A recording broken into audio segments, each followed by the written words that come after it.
15 सालों तक बंगाल की सत्ता पर एक छत्र राज करने वाली ममता बनर्जी 2026 के चुनाव में इतनी बुरी तरह कैसे हार गई। उनकी पार्टी 100 से कम सीटों पर सिमट गई। वो खुद भवानीपुर जैसे अपने गढ़ में अपना ही चुनाव हार गई। तो ऐसा क्यों हुआ, इसके पीछे की वजह क्या रही? देखिए, कोलकाता और दिल्ली के सियासी गलियारों में राजनीतिक जानकार तमाम वजह गिना रहे हैं, लेकिन उनमें से कुछ वजहें जो बड़ी वजह हैं, जिन पर लोग ज्यादा जोर दे रहे हैं, जैसे कि बीजेपी के वोट प्रतिशत बढ़े तो उसकी वजह क्या रही, और ममता के जो वोट घटे हैं उसकी वजह क्या रही। क्या हुमायूं कबीर ने भी कोई खेला किया है? क्या हुमायूं कबीर ने भी पर्दे के पीछे बीजेपी को मदद पहुंचाई है? इस पर भी खूब बात हो रही है और इस पर आज हम बात करने वाले हैं कि हुमायूं कबीर की वजह से कितना डेंट पहुंचा है टीएमसी को और ममता बनर्जी को। केशव जी हमारे साथ हैं। केशव जी, हुमायूं कबीर की भूमिका इस वाले चुनाव में आप कैसे देख रहे हैं? बिल्कुल, गणितीय रूप से अगर समझने की कोशिश करें वैभव, तो आपको साफ साफ दिखेगा। स्कोर बोर्ड पर देखिए, वहां पर प्रतिशत क्या लिखा हुआ है। भारतीय जनता पार्टी को इस चुनाव में करीब 46% वोट मिले हैं।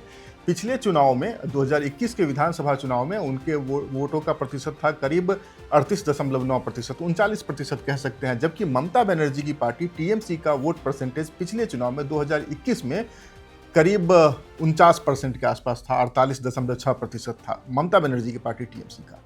इस चुनाव में भारतीय जनता पार्टी अपना मत प्रतिशत बढ़ाती है। मत प्रतिशत भारतीय जनता पार्टी का बढ़कर हो जा रहा है 45 दशमलव कुछ 46% इसे मान लेते हैं। वहीं पर तृणमूल कांग्रेस का जो मत प्रतिशत आज हुए मतगणना में अभी तक सामने आया है, वो तकरीबन 41% है। दोनों में अंतर कितना है? 5%। और आप जिनकी बात कर रहे हैं, जिस मोहतरम सज्जन की बात कर रहे हैं आप, हुमायूं कबीर, जिन्होंने ममता बनर्जी की पार्टी से अलग होकर अपनी पार्टी बनाई, आम जनता उन्नयन पार्टी।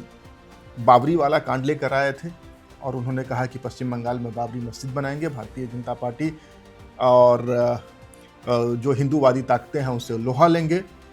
ममता बनर्जी उन्हें पार्टी से अलग कर देती है, वो अपनी पार्टी तैयार करते हैं और कूद पड़ते हैं पश्चिम बंगाल के चुनावी रण में। उनके साथ आ जाते हैं हैदराबाद के ओवैसी, एमआईएम को भी चुनाव मैदान में उतारते हैं। इसी के साथ एक वीडियो सरफेस होता है, एक स्टिंग ऑपरेशन सरफेस होता है, जिसमें हुमायूं कबीर को यह कहते हुए सुना जा रहा है कि वो भारतीय जनता पार्टी उन्हें प्रायोजित कर रही है, उनको पैसे मिले हैं भारतीय जनता पार्टी की तरफ से टीएमसी का अल्पसंख्यक वोट बैंक बिगाड़ने के लिए। बिल्कुल। इस सब के बावजूद वहां पर जीत और हार का जो अंतर है टीएमसी और बीजेपी में 5% वोट का, उसमें से 4.8%, लगभग 4.8% वोट हुमायूं कबीर की पार्टी एजेयूपी काट ले जाती है। अगर ये 5% वोट इंटैक्ट रहते ममता बनर्जी की टीएमसी के साथ, तो ये हार और जीत का अंतर शायद इतना बड़ा नहीं होता। अभी जो भारतीय जनता पार्टी तृणमूल से दोगुनी से ज्यादा सीटें जीत रही, वो तो ऑब्वियसली नहीं होता है। अच्छा वैभव, एक बात और होती है जी, जब ऐसे कारण होते हैं ना, तो उसका एक रिपल इफेक्ट भी होता है। एक बार जब लोगों को लगता है कि इस पार्टी के वोट कट रहे हैं, हो सकता है ये हार जाएगी, तो जो लोग फेंस सीटर होते हैं, जो लोग फ्लोटिंग वोटर होते हैं, जो अंत तक यह तय नहीं कर पाते हैं कि वो अपना वोट किसे दें, वो जीतने वाले पार्टी के ऊपर अपना दांव लगा देते हैं।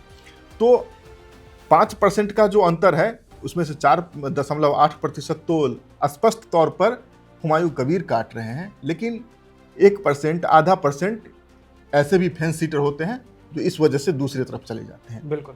एक रीजन और है जिसकी चर्चा मेरे ख्याल से होनी चाहिए। ममता बनर्जी का वोट परसेंट गिरने का एक कारण एसआईआर भी हुआ। हालांकि यह तय नहीं हुआ है कि जो अल्पसंख्यक बहुल विधानसभा क्षेत्र हैं, वहां पर मतदान के आंकड़े क्या रहे हैं, वहां पर तृणमूल कांग्रेस को कितने वोट पड़े हैं। 1-2 दिनों में जब ये पूरा विश्लेषण आ जाएगा चुनाव आयोग की तरफ से, तब हम इस पर फिर से चर्चा करके इसको समझ सकते हैं। लेकिन फौरी तौर पर अगर समझने की कोशिश करें, देखिए बिहार में भी जो हम समझ सकते हैं, जो अल्पसंख्यक वोट करते हैं वो किन्हें जाने वाले थे। ऑब्वियसली बिहार में राष्ट्रीय जनता दल के गठबंधन को जाने वाले थे, वहां पर वो हार गए। यहाँ पर तृणमूल कांग्रेस को वो जो अल्पसंख्यक वोट था, जरूर उसका लाभ मिलता, लेकिन एसआईआर ने उसको बड़े करीने से काटकर अलग कर दिया। तो अगर हम ये समझे कि 2% वोट एसआईआर में इधर से उधर हुआ होगा, 4.8% वोट हुमायूं कबीर लेके चले गए, और थोड़ा सा मामूली वोट कुछ ओवैसी और ऐसे जो छोटी छोटी पार्टियां हैं उन्होंने भी खराब किया होगा।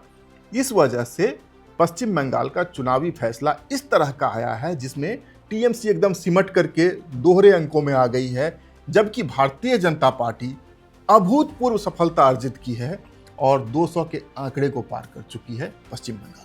बिल्कुल, और बीजेपी ने बहुत महीनता से चुनाव लड़ा है, न सिर्फ अपने वोट परसेंटेज को बढ़ाया है, उसके लिए तमाम महारथियों को लगाया था। नाम आप देख सकते हैं, सुनील बंसल, भूपेंद्र यादव, विप्लव देव और अमित मालवीय, तमाम लोग वहां पर डटे हुए थे। इसके साथ ही टीएमसी की वोट घटाए कैसे जाए, उसके लिए ऐसे छोटे छोटे जो लोग थे उनको भी ऐसा दावा किया जाता है कि पीछे से समर्थन दिया गया होगा। अब हकीकत में क्या हुआ है ये तो बीजेपी के लोग ही जानते हैं। तो फिलहाल तक की अपडेट ये है कि हुमायूं कबीर ने तगड़ा नुकसान पहुंचाया है टीएमसी को और वो अपनी दोनों सीटें निकालने में कामयाब हो गए हैं। वो 2 जगहों से विधानसभा के सदस्य बने हैं, एक सीट उनको छोड़नी पड़ेगी जहां पर उपचुनाव होगा आने वाले दिनों में। तो फिलहाल की अपडेट ये है कि बीजेपी पश्चिम बंगाल जीत चुकी है, सरकार बनाने जा रही है और टीएमसी के हाथ से 15 साल के बाद पश्चिम बंगाल की सत्ता जा चुकी है। Subscribe to One India and never miss an update.